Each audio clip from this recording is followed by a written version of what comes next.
Female pelvic viscera. So in this we discuss the competency about the important structures of the female pelvic viscera. So first we'll start with the uterus. Female pelvic viscera include uterus, fallopian tubes and ovaries. Uterus is a fibromuscular organ. It can be divided into upper muscular uterine body and the lower fibrous cervix which extends into vagina. Parts of uterus. The part of uterus above the insertion of the fallopian tube is called as fundus. Narrow portion between the body and cervix is known as the isthmus. It lies approximately at the level of the course of uterine artery and the internal os of cervix. Endometrial cavity lies within the uterine body and is surrounded by a thick muscular wall. Cervix protrudes into vagina and is generally 2 to 3 centimeters long. External os is opening of the cervix within the vagina. Above the external os lies the fusiform endocervical canal, approximately 2 centimeters long. At the upper end of endocervical canal, at the junction with the uterine cavity, is the internal os. Endometrial cavity lies above the internal os. It is triangular in shape, measures approximately 3.5 centimeters in length. Ordinarily, the anterior and posterior walls of uterus lie in opposition. At each cornua or horn of the uterus, the cavity of the uterus becomes continuous with the lumen of the fallopian tube. Broad ligament is a double layer of peritoneum covering the neurovascular supply to the uterus. It is attached to the cervix and the body. Anteriorly, the urinary bladder is related to the isthmic and the cervical region of the uterus. Position of the uterus. The most common position of the uterus in a nullly gravid female is anteflexion or bent slightly anteriorly, and the uterus as a whole is inclined towards the pubic symphysis in anteversion against the bladder. In a variable number of women, the uterus is retroverted or inclined posteriorly or retroflexed towards the sacrum. Malpositions of the uterus and disabilities. A few disabilities are attributed to the malposition, like dysmenorrhea, functional uterine bleeding, backache, dyspareunia, leukorrhea. Peritoneum covers the uterus and is separated from the uterine musculature by a thin layer of periuterine fascia, which is the continuation of the extension of the transversalis fascia. Blood supply of the uterus is derived chiefly from the uterine arteries. They reach uterus at approximately the level of the internal os. Here the uterine arteries divide into descending limb coursing towards along the cervix and lateral wall of vagina. Ascending limb passes upwards alongside of uterus and continues below the fallopian tube. Ovarian artery arises from aorta, passes along the ovary, divides into a number of branches. At several places in the broad ligament, there are anastomotic connections between the tubal branch of the uterine artery and the ovarian artery. The veins generally accompany the arteries. Uterine arteries run a tortuous course between the two layers of broad ligament along the lateral side of the uterus, turn laterally at the junction of the uterus and fallopian tubes, run towards the hilum of the ovary, and terminate by joining the ovarian arteries. Round ligaments. The uterus is partially supported by three pairs of ligaments. Paired round ligaments extend from the antero-superior surface of the uterus through the deep inguinal rings and through inguinal canals to end in the labia majora.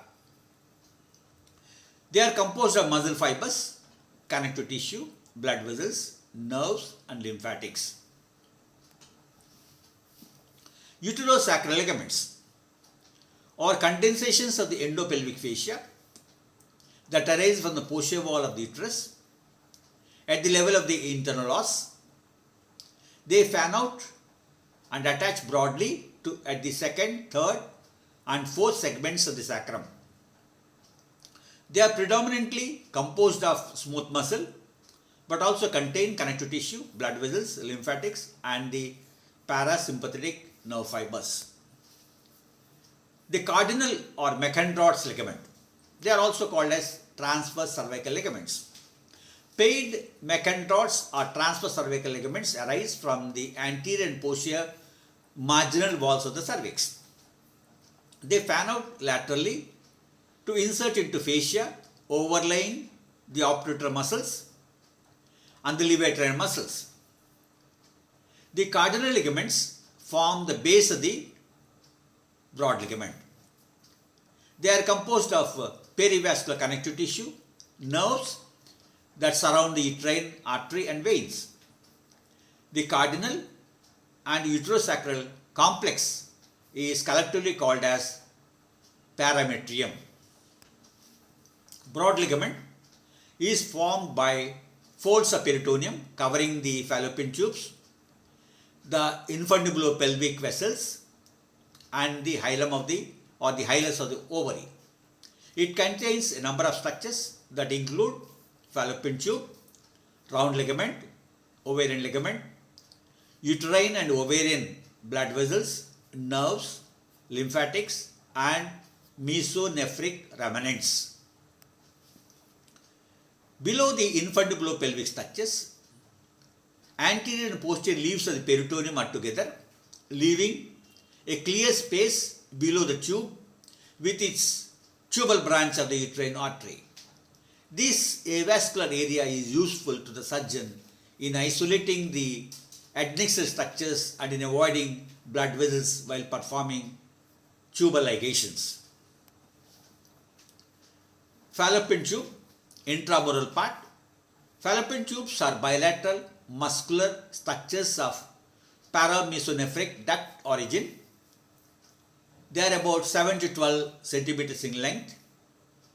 The tube begins in the uterine cavity at the cornua and penetrates the myometrium, that is called as intramural portion. Then we go to isthmus. The second portion is relatively straight and emerges from uterus posterior to and little above the origin of the round ligament. The lumen of the isthmus is relatively simple. There is some evidence that isthmus may act as a sphincter. Ampulla.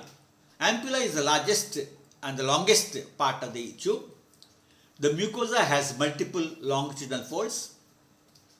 The ampulla is the site of most of the ectopic pregnancies. At the distal end of the tube is a trumpet-shaped infundibulum. Fallopian tube connects peritoneal cavity to the exterior. The tube ends in a number of fimbriae.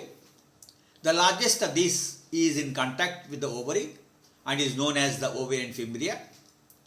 The peritoneal cavity in the female is connected with the exterior of the body through the patent distal end of the tube by way of uterus and vagina.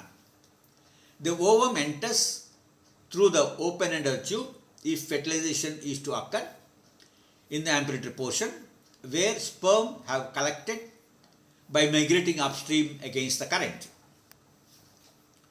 Blood supply. The principal blood supply of the fallopian tube is from the upper end of the uterine artery. The proximal 2/3 of the tube is chiefly supplied by the uterine artery. Venous system accompanies the arterial distribution. Lymphatic drainage. The lymphatic drainage runs along the upper edge of the broad ligament to the lymphatic network below the hilum of the ovary.